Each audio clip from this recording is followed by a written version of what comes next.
Captain America: The First Avenger is the 5th movie in the Marvel Cinematic Universe and the first to feature Captain America. Now, Captain America, I personally always thought was a difficult superhero to make a movie for, because as this movie describes, he is the first Avenger. He is the guy who becomes the world's first superhero. And when you look at the powers and the abilities that he has, they're maybe not as impressive as Iron Man's or Thor's or the Hulk's. So with that being considered, the question now remains, can they make a good Captain America movie? Well, personally, if you ask me, I think they did this movie really well. So towards the beginning of this movie, we see a unit of Nazis break into this Viking ruin led by Johann Schmidt, who's played by Hugo Weaving, which I thought was another example of great casting by the MCU. He's the leader of the Nazi science division called Hydra, and he is hell-bent on finding the Tesseract. He describes it as the jewel of Odin's treasure room and is said to be an object of untold power. Schmidt ends up finding it, and we discover that it is in fact the cube that we saw in the post-credit scene of Thor. Now we shift to the United States, where we see Steve Rogers for the first time. He's like this 5-foot-tall, 90-pound guy from Brooklyn with a long list of medical issues. And this guy is the definition of a patriot. He is doing everything he can to enlist into World War II to get out there and fight for Merica. It's a quality that I admire and respect so much in seeing people who just love this country so much that they want to go out there and put their life on the line to defend it. Unfortunately for Rogers, because of all of his medical complications, he is denied enlistment into the army for the 4th time now. That's just how badly he wants to get out there and serve. So later on, Steve goes to the World's Fair in Queens with his best friend Bucky, who's just about to go off to war. But while they're both there, you can see that Steve doesn't really care too much about what's going on in the World's Fair. His goal is to try and enlist again. Stanley Tucci, who plays a German scientist working for the USA, sees the determination in Steve Rogers and gets the chance to pull him aside to, talk to him for a little bit. And the first thing he asks Steve is it his intention to join the war so he can kill Nazis? And Steve responds by saying, I don't want to kill anyone, but I don't like bullies. I don't care where they're from. With that, Stanley Tucci approves of Steve's enlistment into the army, but only promises that he can give him a chance to join for something much bigger. But Hydra is planning something huge too. Because now that they have been able to tap into the Tesseract's power, they're now able to build a new line of weaponry that's only going to make them that much more tough to defeat. But now we discover the main reason that Steve has been granted enlistment. He was selected as a candidate to be the first ever super soldier under a serum that was developed by the US government.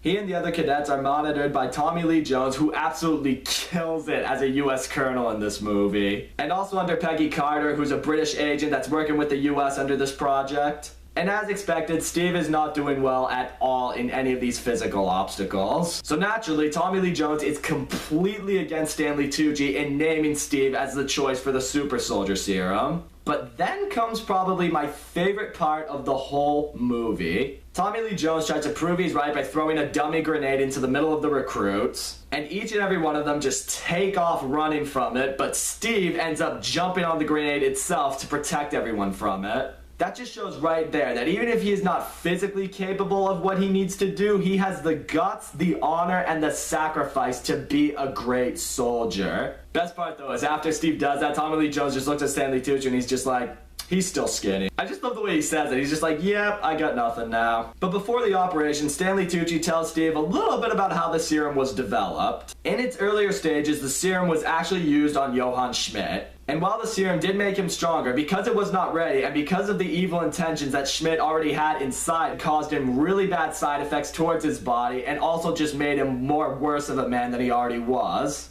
This is why Stanley Tucci immediately wanted Steve for this serum, because he knows that Steve is a good man and one who knows the value of strength. So the next day, the procedure is set up for Steve that's being run by Stanley Tucci and Howard Stark. Really cool to finally see the father of Iron Man in a Marvel movie back during his prime. He even acts a lot like Tony Stark does, which I thought was really good for the movie. So Steve is placed into this chamber, they inject him with the serum and start exposing him to these Vita rays. And abracadabra, the short skinny guy is now a tall jacked superhero. And what's his first test? Take down the Hydra agent that snuck into this procedure to try to stop it and who just killed Stanley Tucci. And now we get a glimpse of what Steve Rogers is now capable of doing. I mean, he can run way faster, he can jump really high, he's got superhuman strength now. But before Steve can interrogate this Hydra agent after he catches him, this guy just kills himself through a cyanide capsule, telling Steve that if you cut off one head, 2 more will take its place. So now that Steve Rogers has made national headlines because he's now the pinnacle of excellence, the government thinks they can use him for advertisement and, you know, getting people to enlist and selling war bonds. So they just start marketing him all over the world with a suit, a shield, and calling him Captain America. But naturally, Steve doesn't want to be used for marketing. He wants to be used as a part of the battlefield. But he finally sees his chance to be a part of the battlefield when he finds out that Bucky's infantry went MIA in a battle against Hydra. And knowing what he is now capable of doing, he feels it is his responsibility to go out there to rescue his best friend and countless other soldiers. I just love seeing that in Captain America. He refuses to leave a man behind, and that's why he's awesome. So he goes against Tommy Lee Jones' commands, and with the help of Peggy and Howard Stark, he's able to drop into Hydra's base. And here he's just taken out every Hydra soldier he runs into, and eventually is able to rescue all of the soldiers, including Bucky. Schmidt, however, witnesses all of this happening in surveillance, and with that decides to just blow up the base because he knows his men have absolutely no chance against Captain America. Then at long last, we see these two meet face to face. And here is also where we see Schmidt reveal his true identity that resulted from him using the serum. He just rips his entire face off, which was revealed to only be a mask to hide his Red Skull. I will say this, Red Skull looked awesome in this movie. I really love the way he was portrayed. So now the base is still blowing up, but luckily Captain America, Bucky, and all the other soldiers, they're all able to make it back to the US Army base. Now at this point, Captain America has been given his own unit to command, and Howard Stark has given him new and better equipment, including a shield that's made completely out of vibranium, which basically means it can withstand anything.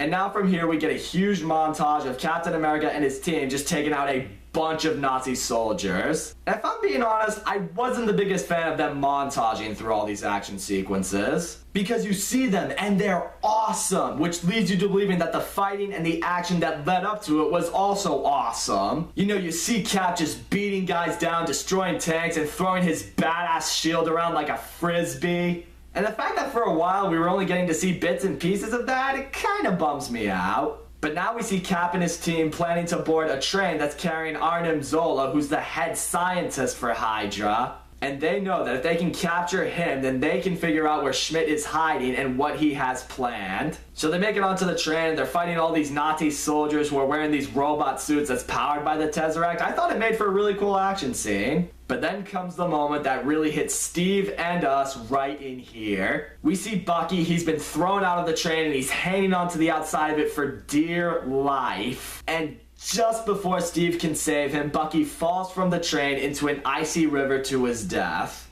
Or does he? So now obviously because of that whole situation, Steve is now more determined than ever to take down Red Skull and the rest of Hydra. And after interrogating Zola, they discover not only where Schmidt is hiding, but also that he has used the Tesseract to build these weapons of mass destruction that he intends to unleash upon every major city in the world, starting with those in the United States. So now Captain America leads a strike force against Hydra that leads to Red Skull's weapons lab. Red Skull is obviously trying to get away from all this because he knows Captain America is capable of stopping him. Luckily though, Cap is able to make it onto the plane that Red Skull is trying to escape him, and conveniently is also the plane that's going to unleash all these missiles upon each city. He's able to take out several of the Hydra soldiers that are on the plane, and also he's able to stop the missiles from being launched. And now we get to him and Red Skull just throwing down with each other. And I thought this was awesome because we obviously want to see the perfect embodiment of good and evil fight each other. Their fight eventually ends with the Tesseract's container being broken, which Red Skull then tries to handle the Tesseract manually, which only disintegrates him and causes the Tesseract to plummet out of the plane into the ocean floor.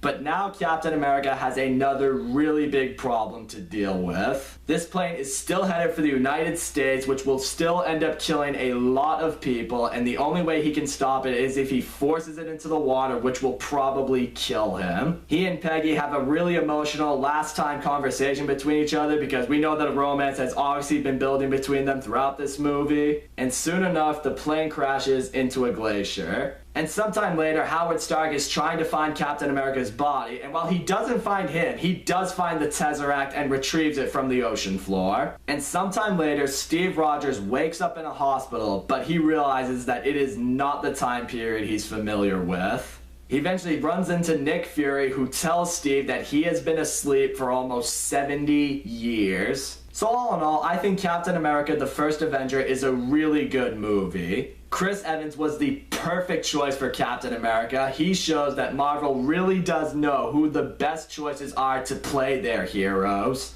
Hugo Weaving, I thought, did a great job as Red Skull. Tommy Lee Jones was awesome. Stanley Tucci was awesome. Peggy Carter and Howard Stark, I thought they were great for this movie. I love Sebastian Stan as Bucky. The story was great. The action was really cool, especially when it was really going down. My only gripe is I wish for some of the action scenes that they didn't montage shoot them the way they did, because they looked really cool and I thought they could have made for some really great longer action scenes. But in the end, I still think this is a great introduction to Captain America. When I saw it, it only got me that much more amped for the Avengers. And watching it again a couple days ago, it only has me that much more excited for Civil War. So that's all I gotta say, guys. Thank you so much for watching my video. Don't forget to leave a comment, like, subscribe, and I will see you all next time.